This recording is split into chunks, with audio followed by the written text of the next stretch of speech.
Hi there, this is Jason Dunn from Smartphone Thoughts, and today we're doing a quick unboxing and first impressions video of the AT&T Samsung Propel Pro. So this is a Windows Mobile 6.1 standard smartphone, so that means it is not a touchscreen phone. And this phone has been out for a little while, but it's the first time I've ever actually seen it in person, so I figure I would just take a look at it, see what we have here. Pretty much the standard stuff. If you've already watched my Samsung Jack video, you'll already know that this is just, your general kind of paperwork. So here is the Samsung Propel Pro. Now, this device is kind of interesting because it is, boom, a slider device. So, in this mode, it sort of looks a little bit like the Samsung Jack or the Samsung Blackjack 2, but of course when you close it you have nothing but screen. So it has that design is really the most distinctive part about this particular phone. It is a little bit thicker than other phones like the Samsung Jack or the Blackjack 2. A phone that is not a slider phone, they tend to be a little bit thinner, so you do pay the price a little bit in terms of thickness, but what you get is a phone that you can actually use and it's nothing but screen, and then when you want the keyboard, boom, you get the keyboard. So we'll put that aside just for a second here.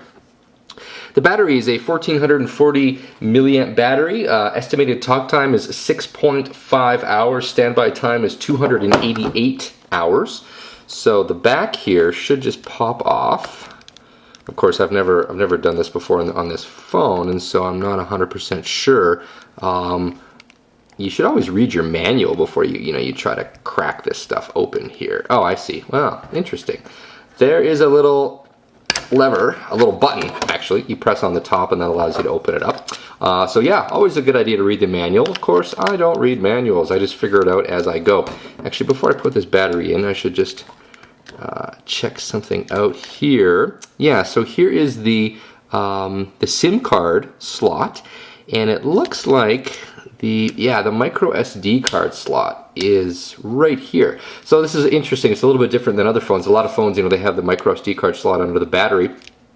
This phone is over on the side. This is a micro SDHC card slot, at least according to the spec sheets I have, which means it should support up to 16, technically 32 gigabytes, but today you should be able to go and purchase a 16 gig card and have it work. So that makes it, great for, media and other sorts of things. What's not so great for media is that when we look at the side here, so I have the power button, I have the volume here, the memory card slot, nothing on the bottom. I have the sync and charge slot here, and then there's a button for the camera. Now here's the part that sort of sucks, is that there isn't actually a headphone jack. So there's going to be a little adapter inside of here. At least I think there is. No, okay, that's interesting. So you do not actually get the adapter. This is a USB sync and charge cable, and this is the power cable. And the reason I bring this up is that Samsung uses a proprietary plug for this phone, and it's not a mini USB plug, so you have to use their cables to recharge it. But there's no headphone jack, and so you actually need an adapter. Now with the Samsung Jack that I unboxed recently, that phone actually came with an adapter that you plug in here, and then you can actually plug in your headphones. There is nothing like that in the box here, so either it's missing or it doesn't actually come with it, and it would be something that you would have to buy separately. So let me just close this here. We'll have it as a little backdrop. So here is the phone. I'm gonna press and hold the power on. Now this is a high gloss surface, so as you can tell, fingerprints. Oh boy, is this thing ever a fingerprint magnet? I mean, I just kind of started using it, and it is just nothing but gross, nasty fingerprints. So, oh boy, you're going to be polishing this thing constantly. This is my own personal opinion. I'm really not a big fan of phones that are fingerprint magnets and that, you always have to be rubbing them and polishing them.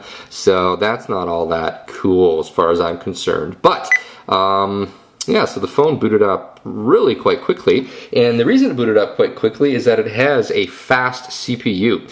So it actually has a 528 megahertz CPU, which is quite quick actually.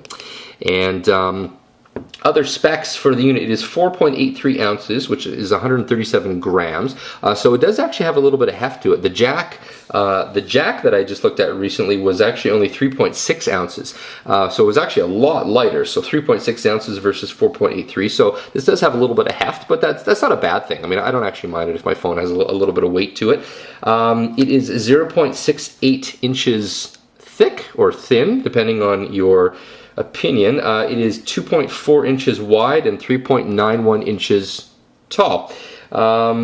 The screen is a 2.5 inches diagonal, so it's actually kind of an interesting approach, because 2.5 is a bit of a strange number. Usually it's 2.6. 16-bit color, and according to the specs here, it says it's a 320 by 320 screen. Now, I'm not 100% sure if that's correct, to be honest with you, because when I was looking at this briefly, it looked like it was actually a, I mean, it looks like it's more like 320 by 240, but I'm going to have to verify that. Well, no, actually, no, now I take it back. Now that I look at it, it does look like it has a completely square screen, if you can see it through the fingerprints. Oh boy, this smudge magnet.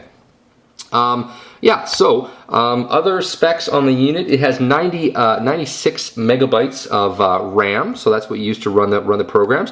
That's a healthy amount of RAM. You should be able to run pretty much anything with that amount of RAM. No mention of the ROM, as in the onboard storage. It does have a GPS, so you can do GPS stuff with this. It also does have Wi-Fi, which is also pretty nice. It has 802.11b and G Wi-Fi. So if you're traveling and you want to actually use this phone, maybe to check your email, but you don't want to pay data roaming charges or anything like that, Wi-Fi is actually a really nice thing to have.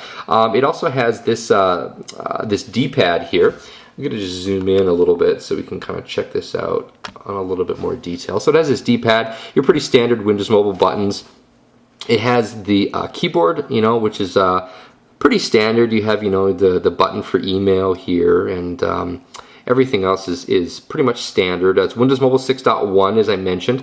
This is the sliding panel home screen, so you can actually go through and configure the phone and get access to everything you need here. Because it has a decent amount of RAM, and especially that fast CPU, this is actually nice and snappy. I'm going to, obviously take this for a spin and load it up and use it, and I'll get back to you and let you know how it is once it's all loaded up in terms of performance.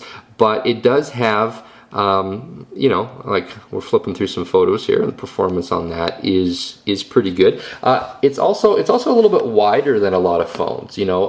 Some other phones are going to be a little bit less wide, but you want to have enough space to have to use the QWERTY keyboard. The keyboard seems pretty good. There are no spaces in between the keys, so you have to kind of program yourself to get used to using the keys like this. And it does have a camera. So here's the camera. Now what's kind of neat is that when it's closed, it has no camera, and then boom, it has a camera. So this is a 3 megapixel camera. It's got autofocus. The spec sheet here says it has smile detection. I have not tested that, so I can't confirm that, but that's pretty cool if that is the case. It does not have a flash, so this is not a camera you're going to be using in low light situations, but for day-to-day pictures, as long as there's available light, it should work out pretty good. Yeah, and so that's basically it. That's what the phone looks like. It's kind of cool. When you close it, it looks like, yeah, it does. It actually, it locks the phone, and then when you slide it open, it actually unlocks it, and so you can start using it. So that means that when you're done using it, you're done with a phone call, you can just go boom, and the phone is locked. You can put it in your pocket, you take it out, and then boom, open it up, and you can start dialing or start using the phone. So, this has been Jason Dunn from Smartphone Thoughts. I hope you've enjoyed this unboxing and first impressions. If you have any questions, feel free to post them and I'll do my best to answer. That was the Samsung Propel Pro from AT&T. Thanks for watching.